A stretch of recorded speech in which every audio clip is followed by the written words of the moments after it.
ফেসবুকে ছড়ানো ভিডিওতে দাবি করা হচ্ছে ডক্টর ইউনূস ক্ষমতা নিচ্ছেন এবং তার নোবেল পুরস্কার বাতিল হচ্ছে। ফ্যাক্ট চেকে জানা যায় এটি সম্পূর্ণ ভুয়া।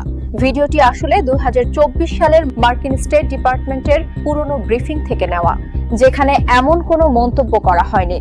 মিথ্যা প্রচারণার জন্যই এই বিভ্রান্তিকর ভিডিও ছড়ানো হচ্ছে। বিস্তারিত জানুন আমাদের প্রতিবেদক রাফিদ হাসানের রিপোর্টে।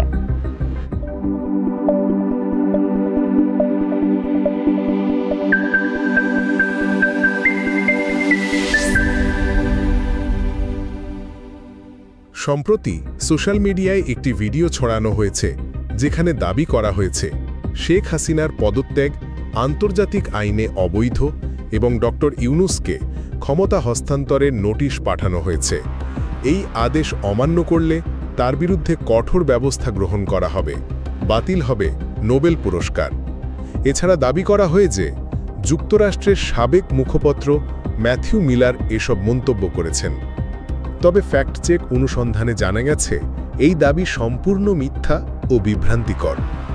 প্রকৃতপক্ষে ভিডিওটি 2024 সালের অগাস্টে যুক্তরাষ্ট্রের ডিপার্টমেন্ট অফ স্টেটের প্রেস ব্রিফিং থেকে নেওয়া, যেখানে সাবেক মুখপত্র ম্যাথিউ মিলার 2024 সালের জুলাই মাসে ঘটে যাওয়া গণ অভ্যুত্থানের পর শেখ হাসিনার পদত্যাগ নিয়ে বক্তব্য দেন।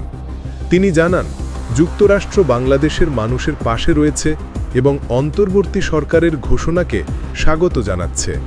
তবে তিনি কখনোই শেখ হাসিনার পদত্যাগকে অবৈধ বলা বা ডক্টর ইউনূসকে ক্ষমতা হস্তান্তরের জন্য নোটিশ দেওয়ার কথা উল্লেখ করেননি। তার বক্তব্যে এমন কিছুই ছিল না। এই ভিডিওটি এবং তার ক্যাপশন সম্পূর্ণ ভুয়ো এবং বিভ্রান্তিকর।